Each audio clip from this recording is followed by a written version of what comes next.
والله غني عن خلقه. الله جل جلاله بنياز لمخلوقات كان خوي بيستي بكرداري منيه لفرمود قدسيك فرميتي لو أن أولكم وآخركم وإنسكم وجنكم كانوا على صعيد واحد ثم سألوني كلهم وأعطيتهم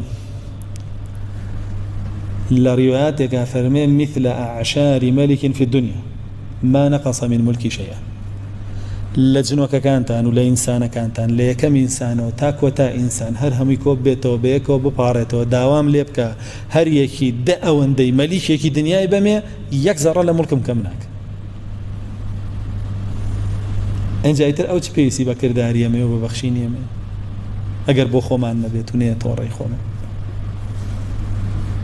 هر لو فرمودا فرمي قال لا اولتان تا اخيرتان كوب ابنو هر هموتان بيكوا على قلب افجر عبد لي لا تسر ضلي فاجر ترين عبد بن يعني هر هموتان لا اولتان وتا اخيرتان لا ادم وتا خاتم جنوك وانسان تان هموتان كوب ابنو ضلتان وكو ضلي فرعون به باش يدرك قربين فرعون خرابترين كسبه افرمي لن تبلغوا ضري ابدا زرر بمن ناقين زرر بالله ناقين وافرمي قال هر همشتان ضلتان لسر ضلي كيبه اتقى عبد لن تبلغوا نفعي ابدا ضلي هر همشتان لسر ضلي متقيترين عبد به يعني لسر ضلي بابلين ذو القرنين به لسر ضلي بابلين خضر به لسر ضلي لقماني حكيم به لسر ضلي هر كسي به لا بياو شاكا كان هر هموتان ضلتان اوابي وباشترين عبد بن سود بمن ناقين ايامتي انما اعمالكم انما هي اعمالكم احصيها ثم اوافيكم كردارك انت انا همو ينسم لسرتانو دعائي دنجام كيتان فيه بخشمو ان خيرا فخير وان شرا فشر